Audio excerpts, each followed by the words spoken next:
জয় গুরু। নমস্কার সবাইকে। আশা করছি গুরুর কৃপায় সবাই ভালো আছেন, সবাই ভালো থাকেন, সেটাই কাম্য। আমাকে এক ব্যক্তি কমেন্টস করেছেন যে আমি মানে আমার ভিতরে বৈরাগ্য ভাব আসতেছে কিনা সেটা আমি কী করে বুঝবো। মানে সাধনা করতে গেলে আপনার মন বা শরীর শুদ্ধি হচ্ছে কিনা সেটা সে কী করে বুঝবে। গুড কোয়েশ্চেন, থ্যাঙ্কস ভাই আপনাকে। দেখুন, জীবে দয়া করে যেইজন সেইজন সেবিছে ঈশ্বর, এটা একজন বিখ্যাত লোকের কথা, আপনারা সেটা জানেন। কি, জীবে দয়া করে যেইজন সেইজন সেবিছে ঈশ্বর।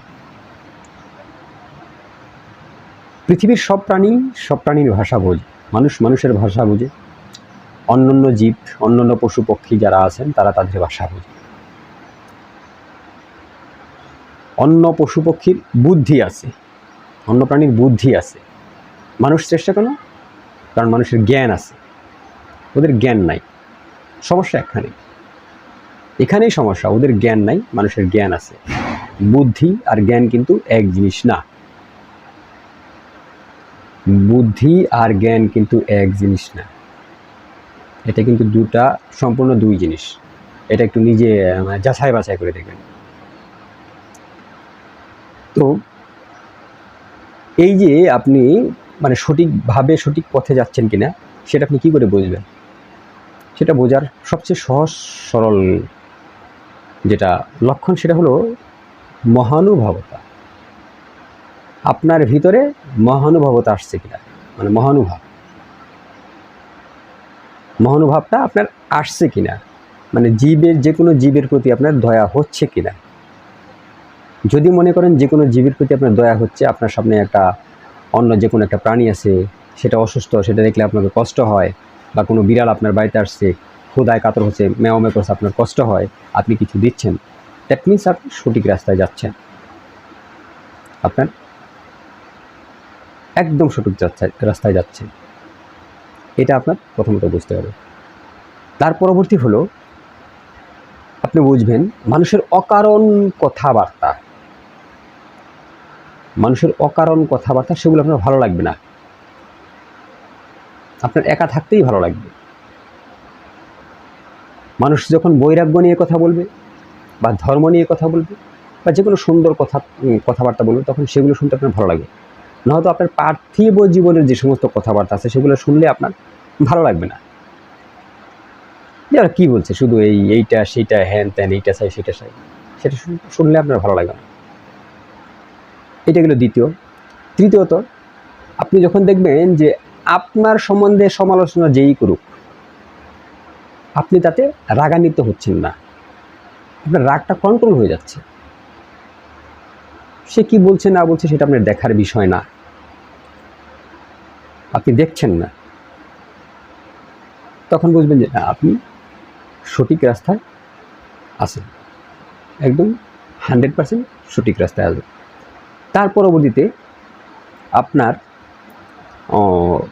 সময় হলেই মানে গুরুর তপ জপ, গুরুর নাম জপ করার একটা ইচ্ছা হবে, মানে একটু সময় পেলে একটু ইচ্ছা হবে যে না, এটা বসে থাকি, আমি তার একটু গান গাই, একটু গুণ কীর্তন করি। যখন এইরকম ভাব আসবে আপনার, তখন বুঝতে পারবেন যে আপনি সঠিক রাস্তায় সঠিকভাবে যাচ্ছেন। এই গেল একটা বিষয়। তো এই যে মনুষ্যত্ব জ্ঞান যখন আপনার উদয় হবে, এবং সমস্ত খারাপ কর্ম, আপনি খারাপ কর্ম তো যাবেনই না, খারাপ কর্ম গেলে তার আপনার তপজপ হবে না। যখন আপনার থেকে অটোমেটিক পরিত্যাগ হয়ে যাবে, আপনার ভালোও লাগবে না, তখন আপনি বুঝতে পারবেন যে না, আপনার ভিতরে যে আপনি সাধনা করছেন তার একটা মানে ক্রিয়া আপনার ভিতরে ঘটছে, সেটা সহজভাবেই আপনি মেনে নেবেন। এই জন্য মানুষের যত নিন্দা চর্চাই করুক না কেন, সাধক সবসময় চুপ থাকে। তাই উকিল মুন্সি একটা গান বলে, উকিল মুন্সি না, কার গানটা আমি বলতে পারবো না, গানটা গেয়েছিল, ওনার নামটা কি, হিন্দু একজন লোক, যাই হোক, সেখানে বলছে নিজের কাজ নিজে করো, করুক লোকে নিন্দা, এই দুনিয়া মায়ার জলে বান্ধা। আমি বলবো কি, বুঝবে কি, শুনবে কি রে ধুন্ধা, এই দুনিয়া মায়ার জলে বান্ধা। তো তো কে কি বললো না বললো সেটা দেখার বিষয় না। এই পৃথিবীতে মায়ার জালে বাঁধা, আর মায়া বড় কঠিন জিনিস। মায়ার 18টা স্তর আছে, এটা ভেদ করা অনেক কঠিন। এটা গুরুগত না হইলে, গুরুজ্ঞান উদয় না হইলে এটা ভেদ করা একদম সম্ভব না। তাই গুরু কৃপাহি কেবলম, যাই কিছু করবেন গুরু কৃপাহি কেবলম। আর আজকে একটা মুখ্য বিষয় বলি, সাধনা যারা করেন আপনারা, এটা আমি গোপন কিছু টিপস বলছি এখানে। আপনি সকালবেলা উঠেই সমস্ত, যেমন আমি যেটা করি আর কি, আমি সকালবেলা উঠেই কী করি, সবার শ্রীচরণে আমি কিন্তু আমার ভক্তিপূর্ণ প্রণাম জানাই। যখন বাতাসে কোনো বাঁক আমি ছাড়িয়ে দেই, মানে ছুড়ে দেই, সেটা কিন্তু সারা ব্রহ্মাণ্ডেই ছড়িয়ে যায়। তাহলে যারা চৈতন্য গুরু তাদের কাছেও কিন্তু আমার ভক্তিটা গিয়েছে, আমার প্রণামটা গিয়েছে। তারা কিন্তু ওখান থেকে আমাকে ফিডব্যাক দেবেন। দেখুন, সাধনা করার জন্য যা একটু চতুর হতে হয়। সাধক কিন্তু অনেক চালাক। সাধকরা যেরকম বোকা শোকা দেখেন এরকম না, কারণ আমরা যেটা বুঝবো না সেই কাজটাই তিনি করেন। তো আপনিও ঘুম থেকে উঠে কী করবেন, সবার শ্রীচরণে, না সবার শ্রীচরণে আপনি আপনার ভক্তিপূর্ণ প্রণামটা দিয়ে দেবেন। এটা আপনি দিয়ে দিলেন। যে চেতন গুরু তার কাছে যায় তো ধাক্কা লাগলো যে না, বিজয় সরকার একটা প্রণাম দিচ্ছে, তখন উনি কিন্তু আমাকে একটা ফিডব্যাক দেবেন। তো চেতন গুরু যখন আমাকে ফিডব্যাক দেয়, সেটা কিন্তু আমার জন্য অনেকটা লাভদায়ক, আমার জন্য অনেকটা লাভদায়ক। তো আপনি যখন এরকম দেবেন, ওনারা কিন্তু যারা চৈতন্য গুরু তারা কিন্তু ফিডব্যাক দেবেন, সেটা কিন্তু আপনার জন্য লাভদায়ক। এখন আমি যেরকম দিলাম, আপনার চরণে পড়লো, আপনি তখন জানলেন যে উনি দিয়েছে। আমি এখন যেহেতু আমি ভিডিওতে কথাটা বলছি, তা আপনি বুঝেই গেলেন যে বিজয় দা এটা সবসময় এই প্রণামটা দেয়। তা আপনি কীভাবে ফিডব্যাক দেবেন? ফিডব্যাক দিতে পারলেন না, কিন্তু আপনি এই প্রণামটা তো এই প্রণামের অধিকার তো আপনার না। এটা তো যার চরণে যাওয়ার কথা, গুরু চরণে যাওয়ার কথা, সেই গুরু চরণেই যাবে, নাকি অন্য কোথাও যাবে? যাবে তো গুরুর চরণেই। তাহলে আপনার কী করতে হবে? আপনার সকালবেলা উঠে আপনি তো প্রণাম দেবেনই।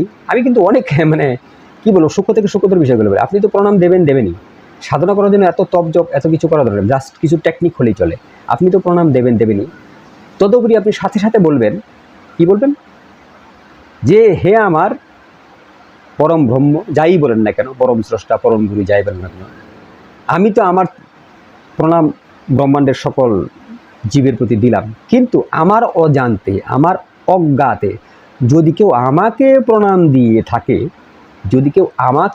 দিয়ে থাকে, সেইটা যেন তোমার শ্রীচরণে ঠাঁই হয়। কারণ যেহেতু প্রণামের ভাগিদার আমি না, এটা আমার সম্বল না, এটা যার কাছে যাওয়ার কথা তার পর্যন্ত পৌঁছে দিতে হবে, বাস বাইপাস হয়ে চলে যায় এটা।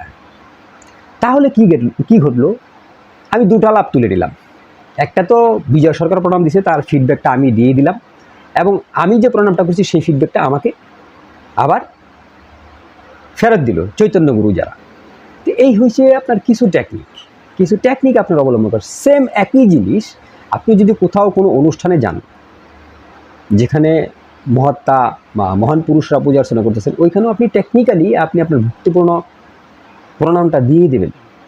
হাইটে যাচ্ছেন মন থেকে, বাস আপনি মুখে বললে হবে না, মুখে বললে কিন্তু কোনো কথা হয় না, কোনো কাজ হয় না, গুরুর মুখ দিয়ে বলাতে হবে। এখন আমি আরও গুরুত্বপূর্ণ কথা বলছি। আপনাকে গুরুর মুখ দিয়ে যে কোনো প্রণাম দিতে হবে, আপনার মুখে জীবের মুখে বললে হবে না, ওনার সাথে কানেকশন করে নিতে হবে। সেটা কি? ডাক দেবেন, ডাক দিয়ে এইখানে আপনার মনটাকে নিয়ে নেবেন, ওনাকে ডাক দিয়ে মনটাকে নিয়ে বাস মনটা এইখানে স্থির করে, এই যে ত্রিনেত্র আছে এইখান থেকে বলার চেষ্টা করবেন।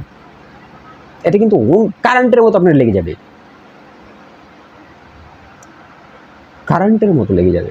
এইখানে যখন আপনার ভাবটা নেবেন, এইখানে একটু কী বলে, স্পন্দনের মতো অনুভব হবে, তখন বুঝবেন যে জায়গাটা সক্রিয় হয়ে গেছে। এটাকে একটু সক্রিয় করে নেওয়া প্রয়োজন, তখন বুঝবেন যে জায়গাটা সক্রিয় হয়ে গেছে। এখান থেকে বলাবেন। যে কোনো কাজ আপনি মুখ দিয়ে বললে, বাচিক জব আর মানসিক জব আকাশ পাতাল তফাৎ।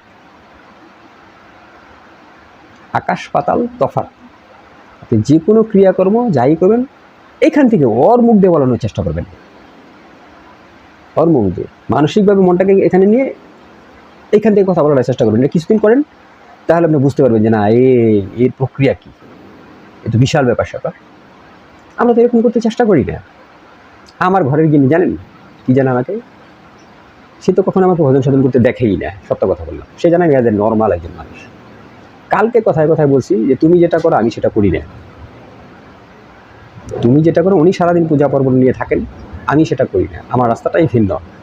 কারণ ভজন সাধন একটু দেখানোর বিষয় না, এটা দেখানোর বিষয় না, এটা নিজ থেকে পড়ার বিষয়, নিজে করার বিষয়। অনেক কথা বলে ফেললাম, আজকে এই পর্যন্ত। জয় গুরু, নমস্কার সবাইকে।